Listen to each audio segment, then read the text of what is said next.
So, Reggie, it seems like the Philippians are really good friends to Paul. I mean, they support him emotionally, financially, in prayer. Were these kind of things particularly cultural values and virtues that just happen to be, in that time period? Are they more specifically Christian virtues?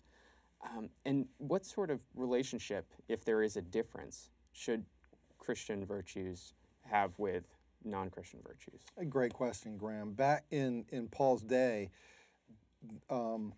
benefactors would be given all kinds of honors by people who were dependent upon them.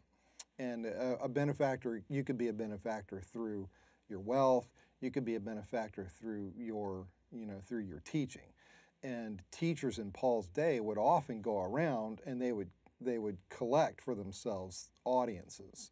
And there would be this reciprocity or system of exchange where I share with you my wisdom, you become my clientele, and sort of a whole system of duties and obligations would come into play.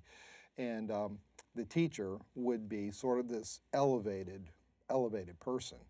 And you can see Jesus already in his ministry seeking to undercut that. When he says, like in Matthew 23, don't let them call you teacher. You're a brother.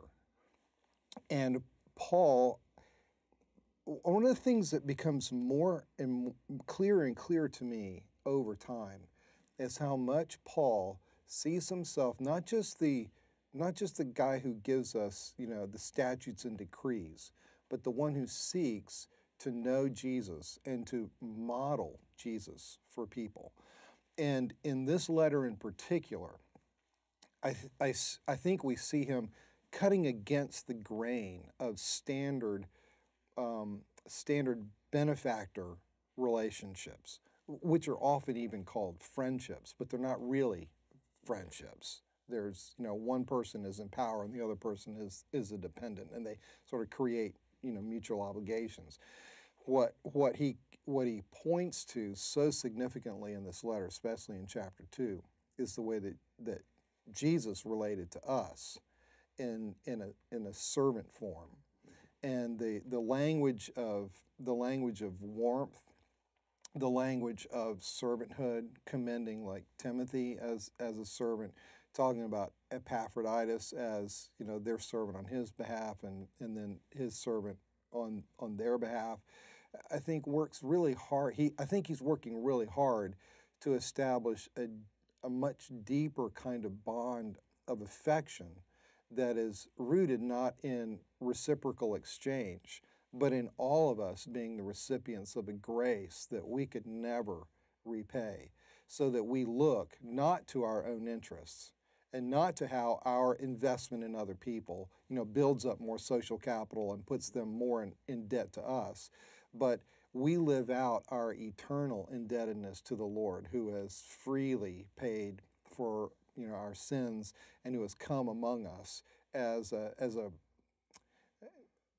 what Jesus says he himself is, one who is among us to wait tables, to be our foot washer, and Paul calls the Philippians along with him to a lifestyle of that kind of servant love instead of the normal means of or the normal system of reciprocities. So kind of what you're saying is that the external things that we do may be similar to non-Christians, but the internal motivations are entirely different. Yeah, the same sort of spirit of liberality, community-mindedness, generosity that pagan philosophers would encourage among other people. Yet Paul is encouraging that same sort of spirit, but not for the same sort of exchange back that people would expect in their social world. Their reward is from the Lord.